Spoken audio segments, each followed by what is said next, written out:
Sabana. Are you ready? Kicau, kicau, kicau mania. Kicau, kicau, kicau mania. Kicau, kicau. Perkenalkan, nama saya Muhammad Al-Bukhari dengan NIM 2510 2011 07. Adapun dengan tugas video ini untuk tugas UAS dengan mata kuliah Ilmu Pendidikan Islam, dan saya mengambil judulnya yaitu Azas-Azas Pendidikan Islam.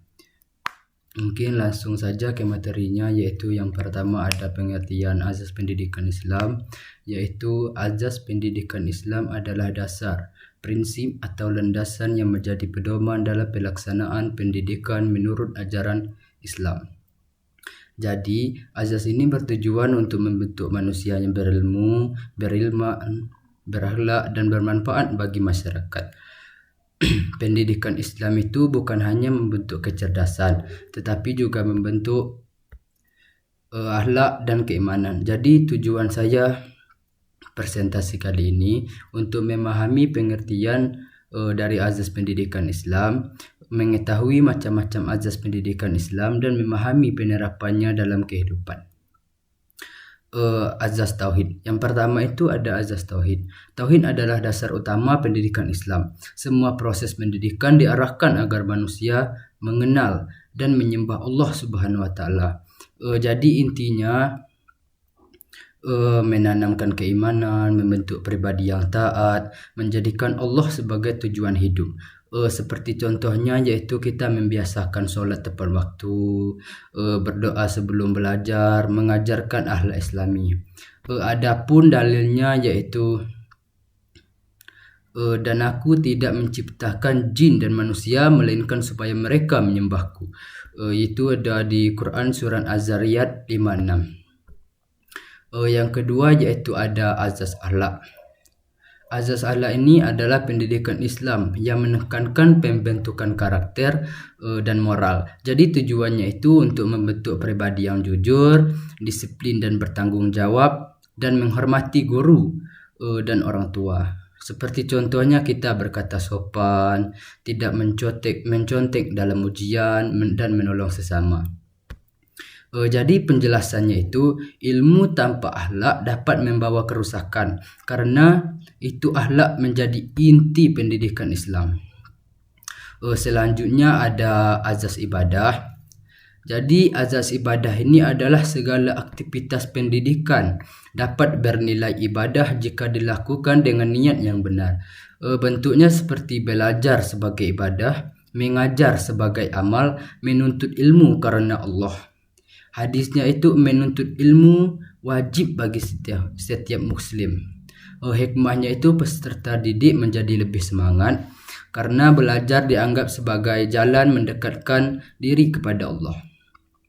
Yang keempat ada azas keseimbangan.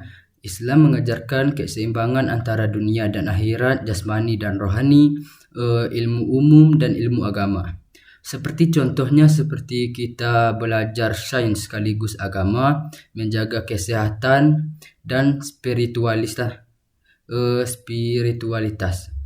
Aktif belajar tetapi tetap beribadah. Jadi penjelasan singkat dari saya yaitu seperti pendidikan Islam tidak hanya fokus pada kecerdasan intelektual, tetapi juga spiritual dan sosial. Yang kelima yaitu ada azas sosial dan kemanusiaan. Manusia adalah makhluk sosial sehingga pendidikan Islam mengajarkan kepedulian terhadap orang lain. Jadi nilai yang diajarkan tolong menolong, toleransi, keadilan, persaudaraan. Jadi contohnya seperti kita kerja kelompok, bakti sosial, dan menghargai perbedaan. Yang keenam ada azas pengembangan potensi atau fitrah. Setiap manusia memiliki potensi yang harus dikembangkan. Potensi manusia seperti akal, kreativitas, bakat, spiritual. Jadi tugas pendidikan ini untuk membimbing dan mengarahkan, mengembangkan kemampuan peserta-peserta didiknya. Contohnya seperti kita melakukan kegiatan seni, olahraga, organisasi, diskusi ilmiah.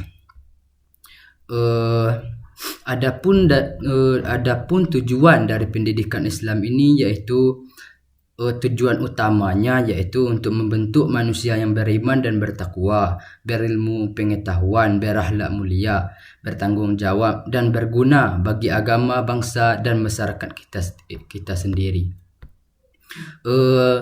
Adapun penerapannya di kehidupan kita yaitu seperti di sekolah kita itu membiasakan disiplin, hormat kepada guru, belajar dengan jujur. Di rumah yaitu seperti patuh kepada orang tua, membantu keluarga dan menjaga sopan santun. Adapun di masyarakat seperti peduli sesama, aktif kegiatan sosial, menjaga persatuan, seperti contohnya yaitu kita menolong gotong royong. Jadi dapat saya simpulkan, azas pendidikan Islam adalah dasar dalam membentuk manusia yang beriman dan berakhlak. Pendidikan Islam tidak hanya mengejar ilmu tetapi juga moral dan spiritual. Dengan menerapkan azas pendidikan Islam akan terbentuk generasi yang cerdas, baik dan bertanggung jawab. Jadi ilmu tanpa akhlak akan kehilangan arah, sedangkan akhlak tanpa ilmu akan sulit berkembang. Mungkin itu saja yang dapat saya sampaikan. Mohon maaf jika ada salah kata, karena sempurna itu hanya milik Allah. Saya tutup dengan wa taufiq wal hidayah. Wassalamualaikum warahmatullahi wabarakatuh. Labana al Yawre.